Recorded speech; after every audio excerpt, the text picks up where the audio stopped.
अस्सलाम वालेकुम नाज़रीन, मुल्क में गिरती हुई मईशत, बढ़ती हुई बेरोज़गारी और उस पर मुस्तदाद नौकरियों से बर्खास्त किए जाने के खौफनाक और भयानक नताइज सामने आना शुरू हो गए हैं। किसी ज़माने में ख़ुदकुशी का मामला सिर्फ़ गरीबों तक महदूद होता था कि किसी ने गुर्बत से तंग आकर ख़ुदकुशी कर ली और किसी ने बच्चों की ख्वाहिश पूरी ना कर सकने की या दुख में ख़ुदकुशी कर ली, या बच्चों ने फरमाइश की और वो पूरी ना कर सका तो किसी माँ ने बच्चों समेत ख़ुदकुशी कर ली। लेकिन अब सूरत हाल ये है कि पढ़े लिखे लोग जो अच्छे भले नौकरियों पर लगे हुए अपने ख़ानदान पाल रहे थे, वो बेरोज़गार होने के बाद इस हाल को पहुँचे कि ख़ुदकुशियों पर मजबूर हो गए। और ऐसा ही एक ताज़ा और अफसोसनाक वाक़या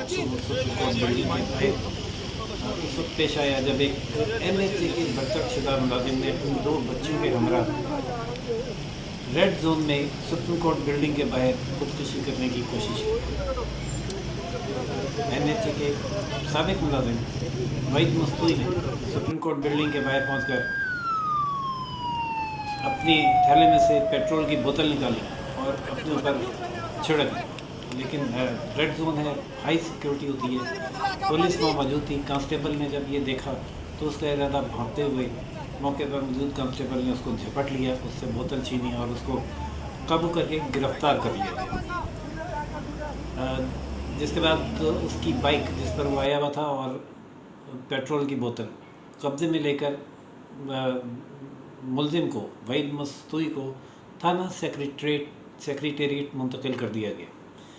जबकि बच्चियां भी उनके हमरा हैं। ज़ाहिर है बच्चियां तो मुलजिम नहीं हैं, लेकिन वो वालिद के साथ ही रहेंगी जब तक कोई उनका वारिस नहीं आ जाता। मज़ीद तफ्तीश तो पुलिस कर रही है, लेकिन क्या तफ्तीश करेगी? तफ्तीश में वो यही बताएगा कि मैं रोज़गार पर था और मेरे साथ जाती हुई, या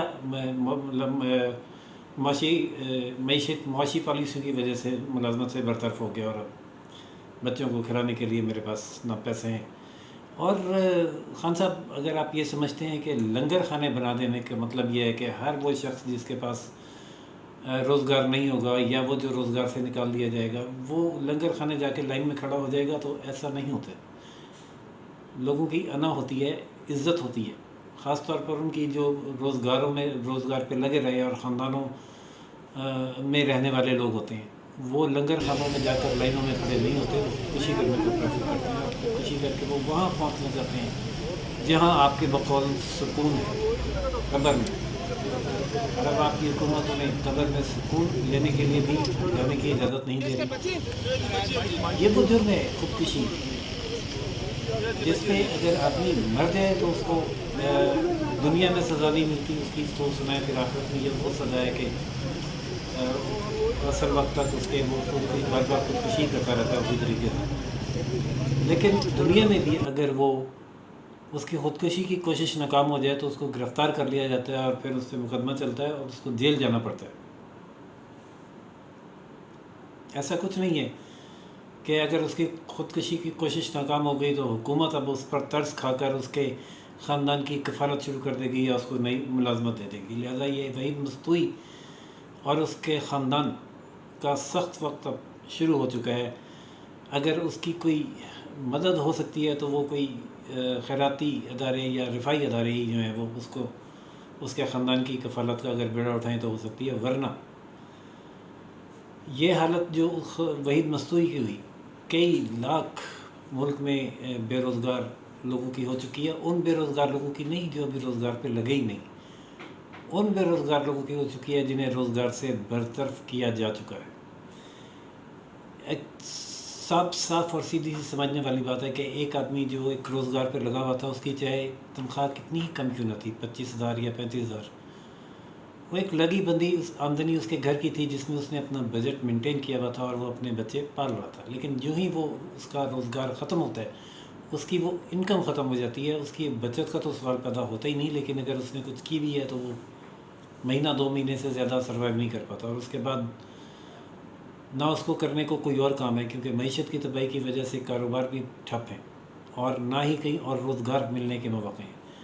तो एक अच्छा भला जो एक रिपोर्ट भी आई है उस रिपोर्ट के मुताबिक भी इस साल के आखिर तक मज़ीद कई लाख लोग बेरोज़गार होंगे और अब तक लाखों लोग ख़त ग़ुरबत से नीचे चले गए हैं, ख़त ग़ुरबत की सतह पर पहुंच चुके हैं। ये वो लोग हैं जो पहले एवरेज लाइफ गुजार रहे थे और इस हुकूमत से पहले तो बहुत खुशहाल लाइफ गुजार रहे थे, क्योंकि रुपए का वैल्यू जो है वो पहले से 50% ज़्यादा थी और महंगाई आधी थी। यानी अब जो महंगाई है वो 3 साल पहले की निस्बत डबल है और रुपए की कीमत 100 से 150 हो गई।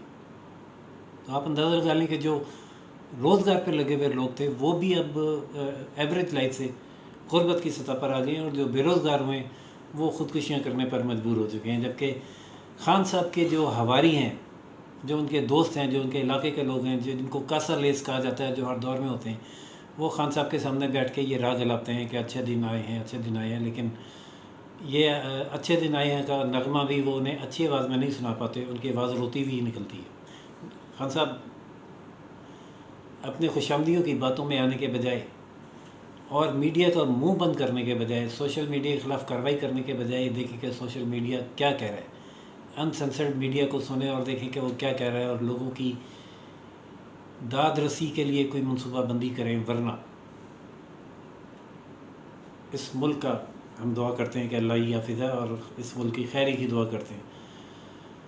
नाज़रीन, मज़ीद ताज़ा तरीन ख़बरों और अपडेट्स के लिए देखते रहिए रोशन पाकिस्तान न्यूज़। फ़िलहाल इजाज़त दीजिए राशिद हबीब को। चैनल लाइक, सब्सक्राइब और शेयर करना ना भूलिएगा। अल्लाह हाफ़िज़।